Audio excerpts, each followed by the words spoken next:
Perkenalkan, nama saya Erik Marentek, NIM 17023, kelas 6 TL2D4, jurusan Teknik Elektro, Politeknik Negeri Manado. Baiklah, pada kesempatan kali ini saya akan membahas suatu jurnal dari Doharni, Vinike Nainggolan, serta Hindardi dan Bekti Yulianti dari program studi Teknik Elektro, Universitas Dirgantara Marsekal, Surya Dharma, Jakarta. Judul dari jurnal tersebut yaitu Analisis Pengaruh Efek Kuat Medan Listrik, Saluran Tegangan Tinggi Transmisi 70 kV sampai 150 kV pada lingkungan perumahan. Kita masuk ke materi. Pembangkit tenaga listrik untuk memenuhi kebutuhan tenaga listrik bagi suatu wilayah atau pusat beban atau load center biasanya terletak jauh dari pusat beban.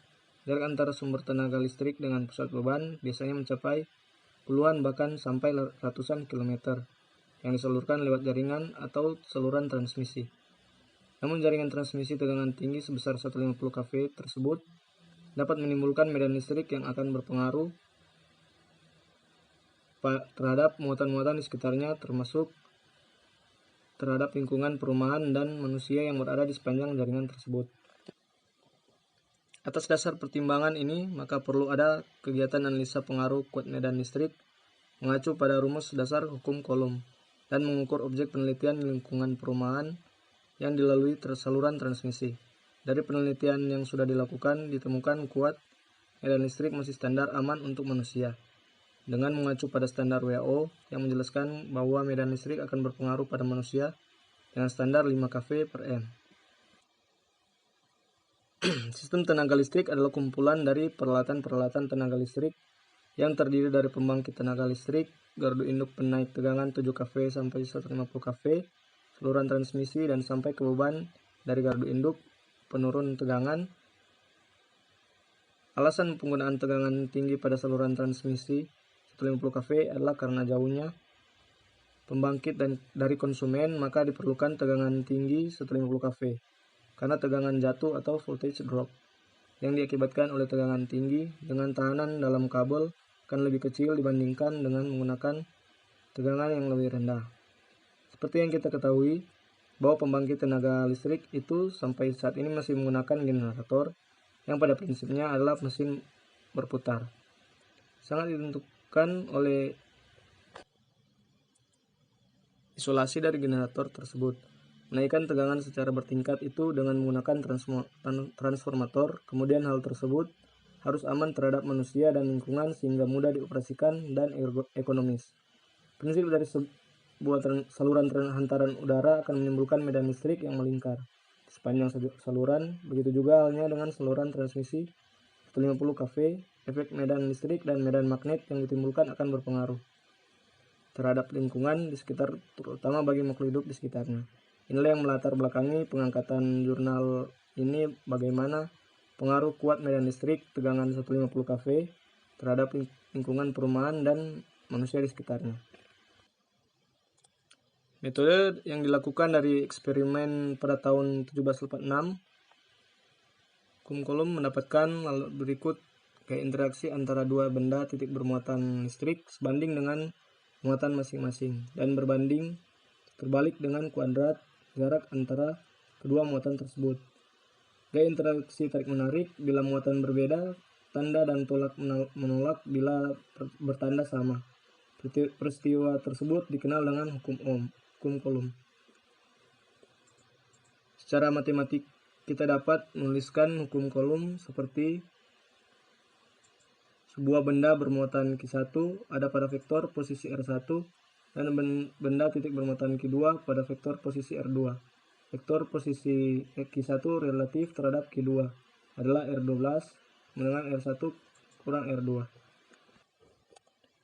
Dalam membahas interaksi Coulomb, kita dapat memandangnya dari segi medan. Medan adalah suatu besaran yang mempunyai harga pada tiap titik dalam ruang. Secara matematik, dapat kita katakan medan adalah suatu yang merupakan fungsi kontinu dari posisi dalam ruang. Temperatur dalam ruang adalah suatu medan, yaitu medan temperatur karena mempunyai harga pada tiap titik dalam ruang. Besaran medan dalam hal ini adalah suatu saklar, sehingga medan temperatur adalah medan saklar. Gaya kolom di sekitar suatu muatan listrik juga membentuk medan, yaitu medan gaya listrik atau kita sebut sebagai medan listrik. Dimanapun kita tempatkan suatu muatan lain yang kita sebut muatan uji tersebut akan mendapat gaya interaksi. Muatan uji haruslah cukup kecil sehingga tak mempengaruhi muatan sumber. Besaran medan gaya kolom adalah gaya, yaitu suatu vektor, karena itu medan gaya kolom adalah suatu medan vektor. Dalam membahas suatu medan, orang menggunakan pengertian kuat medan. Untuk medan gaya kolom, kuat medan listrik adalah vektor gaya kolom yang bekerja pada suatu satuan muatan yang kita letakkan pada suatu titik dalam medan gaya ini. Kuat medan listrik ini kita nyatakan dengan E R. Muatan yang menghasilkan suatu medan gaya kolom atau medan listrik kita sebut muatan sumber. Misalkan kita mempunyai muatan sumber berupa muatan titik seharga Q.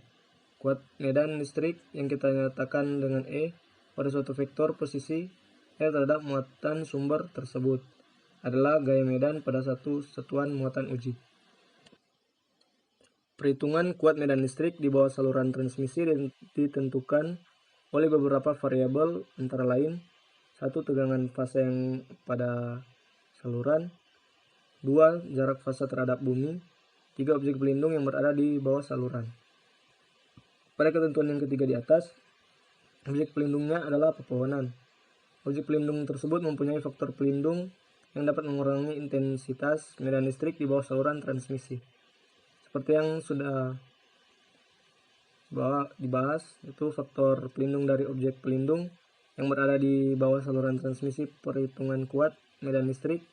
Ini juga menggunakan analisa 2 dimensi dengan asumsi. Pertama, semua pengantar dianggap sebagai muatan garis yang sejajar antara pengantar muatan dengan permukaan tanah. Yang kedua, tanah dianggap sebagai pengantar listrik yang baik dan permukaan tanah merupakan bidang ekipotensial sama dengan 0. Ketiga, permitivitas udara tergantung pada keadaan cuaca dan harga diambil sama dengan ruang hampa. Kapasitansi saluran transmisi. Kapasitansi antara pengantar sejajar adalah suatu konstanta yang tergantung pada ukuran dan jarak pemisah antar pengantar. Untuk saluran daya yang panjangnya kurang dari 80 km, pengaruh kapasitansinya kecil dan biasanya dapat diabaikan. Untuk saluran yang lebih panjang dengan tegangan yang lebih tinggi, kapasitansi menjadi lebih tinggi. Metodologi penelitian jenis studi kasus. Adapun jenis studi kasusnya adalah melakukan perhitungan kuat medan listrik di bawah saluran transmisi 150 kV tanpa dipengaruhi oleh objek di sekitarnya pada titik koordinat manusia. Maka yang pertama kali dilakukan adalah menghitung masing-masing pengantar dan antara pengantar menggunakan koefisien Maxwell P. Setelah itu kita hitung muatannya atau Q. Setelah nilai muatan didapat, maka kita dapat menghitung nilai kuat medan listrik E di bawah menara saluran transmisi 150 kV pada objek manusia. Saluran transmisi yang dijadikan sebagai objek penelitian adalah salah satu daerah yang dilalui transmisi Belawan Sei-Rotan di Labuan Deli, tepatnya di Jalan Panahijau, Gang Tambak. Data-data yang dibutuhkan untuk penelitian ini adalah terdiri dari data pengaruh pohon terhadap tegangan atap rumah yang dilalui saluran transmisi 150 kV dan pengaruh kuat medan listrik terhadap tubuh manusia. Metode pengambilan data yaitu pertama, pengambilan data di lokasi dengan melakukan survei ke lapangan. Kedua, studi literatur dan pustaka. Kesimpulan yang didapat yaitu pertama, dari hasil perhitungan analisa maka kuat medan listrik sebesar 0,34 kV/m dengan objek manusia masih standar aman, sedangkan aturan WHO menjelaskan bahwa medan listrik akan berpengaruh pada tubuh manusia dengan standar 5 kV/m. Kedua, pada rumah beratap seng dengan kehadiran pohon di sekitar rumah, Nilai tegangan induksi yang tertinggi terdapat pada rumah yaitu sebesar 135 volt yang juga terletak di tengah gawang transmisi. Sehingga dapat ditarik kesimpulan bahwa pohon dapat mengurangi nilai tegangan induksi pada atap rumah. 3. Dalam penanaman pohon disarankan agar puncak pohon berjarak minimum 15 meter dari kabel SUTET dan SUTT terbawah. Hal tersebut bertujuan untuk menghindari bersentuhnya bagian pohon dengan kabel SUTET yang dapat berakibat putusnya kabel. Yang keempat, dari hasil penelitian, WHO diwakili oleh berbagai ahli menyatakan bahwa medan magnet dan medan listrik SUTET tidak berdampak terhadap kesehatan karena medan listrik dan medan magnet yang ditimbulkan masih jauh dari batas kekuatan tubuh manusia dalam menerima radiasi elektromagnetik. Sekian pembahasan saya tentang jurnal ini dan terima kasih.